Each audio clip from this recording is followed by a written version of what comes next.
ساعت پیدا ہو سلام شمع بز میں ہدایت پیدا سرائے شوف ونجائے کو درشن نبوت پیلا ہو سلام شمع بز میں ہدایت پیلا السلام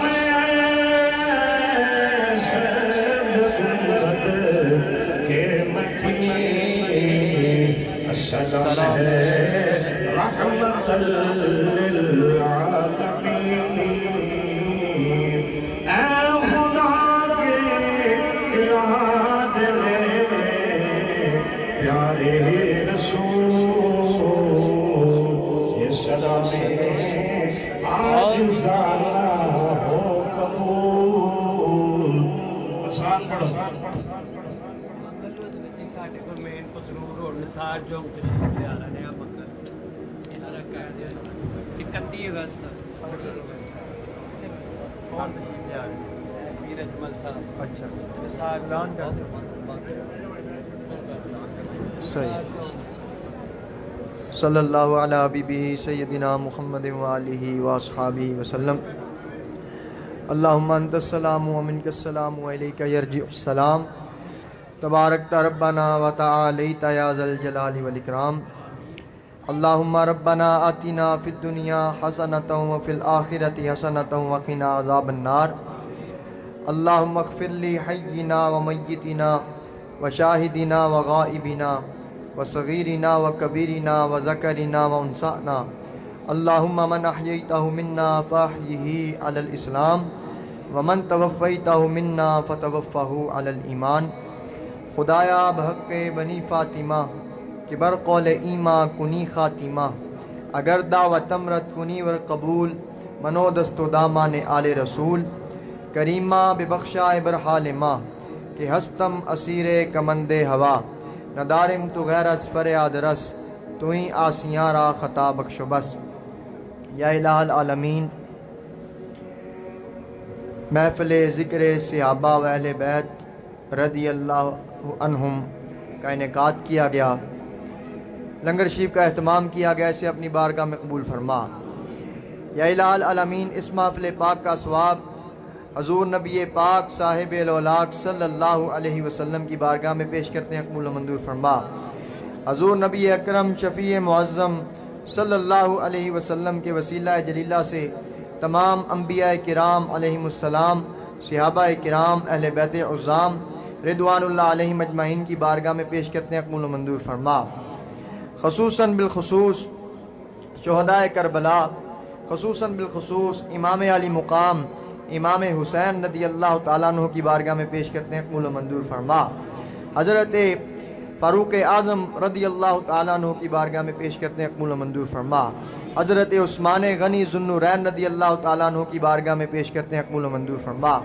حضرت تاجدار صداقت سیدنا ابو بکر صدیق رضی اللہ تعالیٰ عنہ کی بارگاہ میں پیش کرتے ہیں قبول و منظور فرما حضرت علی المرتضیٰ حیدر کرار رضی اللہ تعالیٰ عنہ کی بارگاہ میں پیش کرتے ہیں قبول و منظور فرما یا الہ العالمین خصوصاً بالخصوص امام اعظم ابو حنیفہ رحمۃ اللہ علیہ تمام ائمہ دین ائمہ اہل سنت کو اس کا ثواب پیش کرتے ہیں قبول و منظور فرما یا الہ العالمین خصوصاً بالخصوص محمد نعیم نقشبندی مجددی شرک پوری یا الہ العالمین جن کے سال ثواب کے لیے اس محفل پاک کا اہتمام کیا گیا ان کی روح کو اس کا ثواب پیش کرتے ہیں قبول و منظور فرما محمد نعیم نقشبندی شرک پوری مرحوم و مغفور کے درجات کو بلند فرما ان کے صغیرہ کبیرہ گناہوں کو معاف فرما ان کے یا الہ العالمین بروز قیامت انہیں حضور صلی اللہ علیہ وسلم کی شفاعت نصیب فرما یا الہ العالمین جو بھی مسلمان مرد اور عورتیں